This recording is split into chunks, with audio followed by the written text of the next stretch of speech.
Do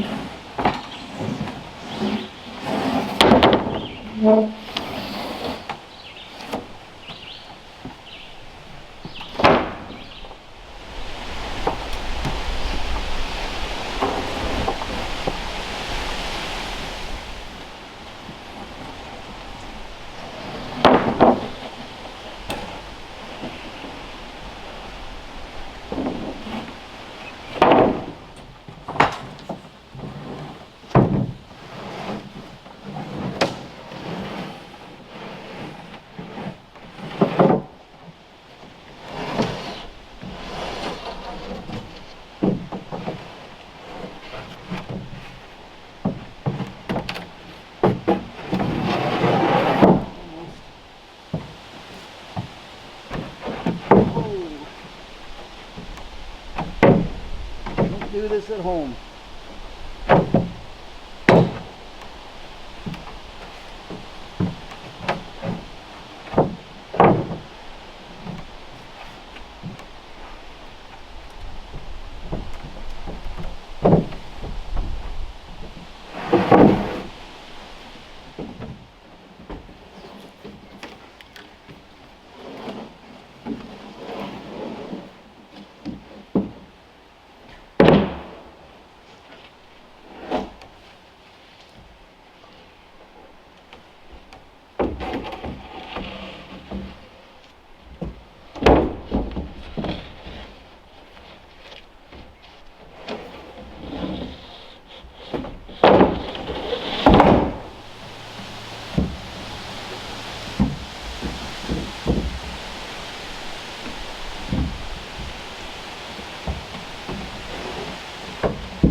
Are you digging a hole, Cali?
Hey, where'd you put your toy? Don't leave it. It's one of the things I love about this property. These huge white pines here, especially in this low spot, they grew really big.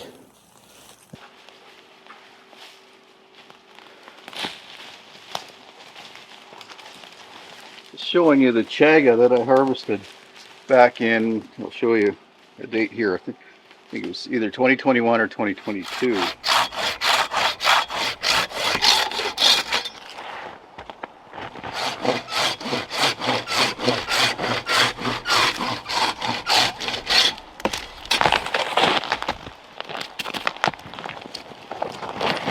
It's July 2026 right now. This is the piece that you saw me on camera slicing off right here, and then right here was the other piece. And that's just showing that regrowth, how much it's grown back in that amount of time. So it does take a lot of years to grow, but keep in mind that it's killing the tree. This tree actually looks like it's in worse condition than it did back when I did harvest it the first time. So I could harvest probably one more time off this tree. I don't know if I ever got that one. I'll have to look at my footage to see if I cut that one off as well. I think I might have actually. So this one, and that one. And it's regrown, but the problem is, like I said, it's killing the tree, so it's a matter of time. But you want to harvest this chaga when it is fresh, when the tree's alive. And also you want to harvest it in the winter when the tree's dormant, so the nutrients aren't rushing through the tree. They're actually accumulating back in the chaga mushroom before or during the winter when the tree's dormant.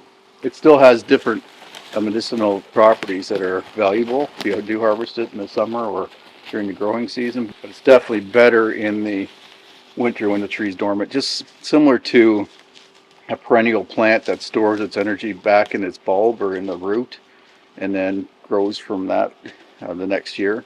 All that energy that was stored in that bulb or in that tuber comes back into the plant and creates a new plant from that energy. So kind of similar in concept with this chaga. Anyway, I wanted to show you that how it's regrown after that many years. Now what I am looking for is some birch bark. The same thing, you can harvest responsibly and not kill the tree. In this case, it's my property, so some of the trees I'm intentionally killing, some of the birch trees, so stripping the bark right down and it'll kill the tree, but I'm harvesting the tree for firewood in that case. And the birch bark I'm harvesting for birch tar. So I don't know if I'll take that tree. I might. I mean, if it's Chaga's killing it anyway, it's one of those trees that might be the one to kill because it's dying anyway. So I could get firewood, I could get Chaga. If I take the Chaga off before I kill it, I'm not going to kill the tree, let it Chaga sit on it for a long period of time. So I would take the Chaga, I would take the birch bark, and I would take the wood for firewood. So I might do that. Anyway, I'll go around and find some more birch trees that I can do the same for. Like there's some really healthy birch there, but birch trees are not very long lived.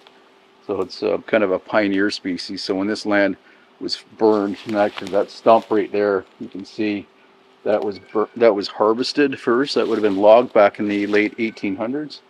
And then the fire went through here and charred all the stumps, and all the underbrush got burned into ash. So you can see some layers of ash in the soil. And you can also see all these burnt stumps everywhere. The reason, or the way you can tell that that wasn't a tree that just died and that's the stump that's remaining, is that there's no log. If that tree, it was probably a hemlock, let's say that hemlock died and then fell over, you would see a mound, the length and relative height of the thickness of the trunk laying in one direction, and that just isn't the case here. There's no indication, no evidence at all that there was a tree laying down on this ground around that stump. So that shows or proves that it was cut, harvested for timber, and probably back then even the hemlock bark would have been used for tanning. So it would have gone to a tanning factory, a tannery, and then the wood itself would have been milled into timbers likely for around here for building projects. So the birch tree here that's dead obviously has all the bark on it still that I could take off and render it down, or cook it down into birch tar.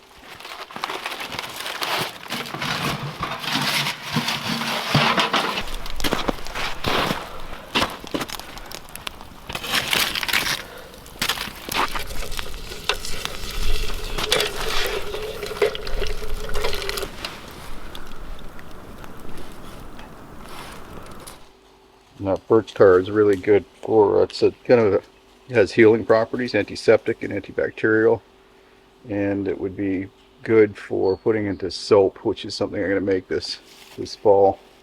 So I'm going to harvest as much birch bark as I can without killing any trees, unless I want those trees recorded. Lots of wildlife being vocal this morning. That's sandhill cranes. When I was sitting on the cabin porch, I could hear a deer walking through here calling. So I don't know if it was a doe calling to its fawn, or if it was a buck talking to another buck. Bugs crawling in my shirt. And then I heard wolves back in the back meadow calling. At this time of year, they're probably got their young ones that they're communicating with.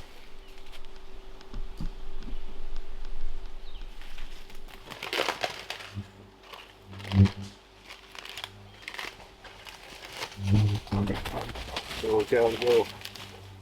A lot more oil in the outer bark than there is in the inner bark, so you can harvest it from a tree that's live without any impact on the tree, because this loose outer stuff isn't doing anything to the tree. It's still reflecting sunlight if it's in a spot that's getting sunlight. But like I said, pioneer species, it would have been one of the first trees growing here. In a clearing, when there was sunlight hitting the forest floor, it would have grown up. But as soon as they start getting shaded out, especially by all these pine and spruce trees, they start to die. So that's when they get weak, and that's when Chaga can take over and kill them. But this outer bark is serving no purpose, especially on this dead tree now, and that's where most of the oils are stored, in this outer bark. So I'm going to collect a whole bunch of this and make birch tar out of it.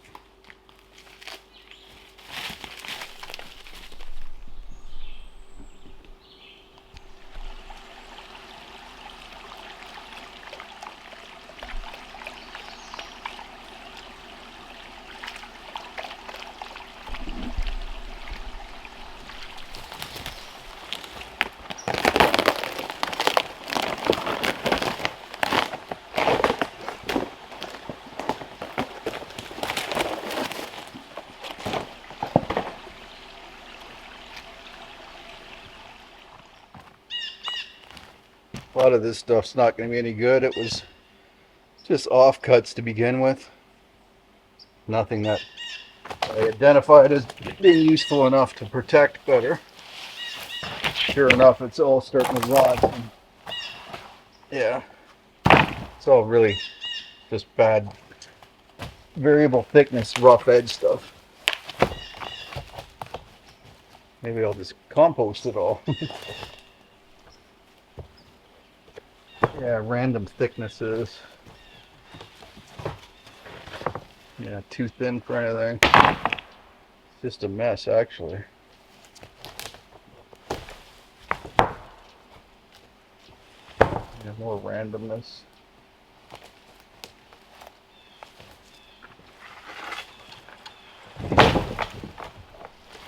Rotten wood. It was rotten to be before I milled it even. Alright, well that's good to know. I'll have to mill some. Probably got 3 days just of milling, I would say, just to get enough for the walls of the sugar shack. Moose droppings on here. Moose must have had fun walking over this, but I guess it was probably the winter.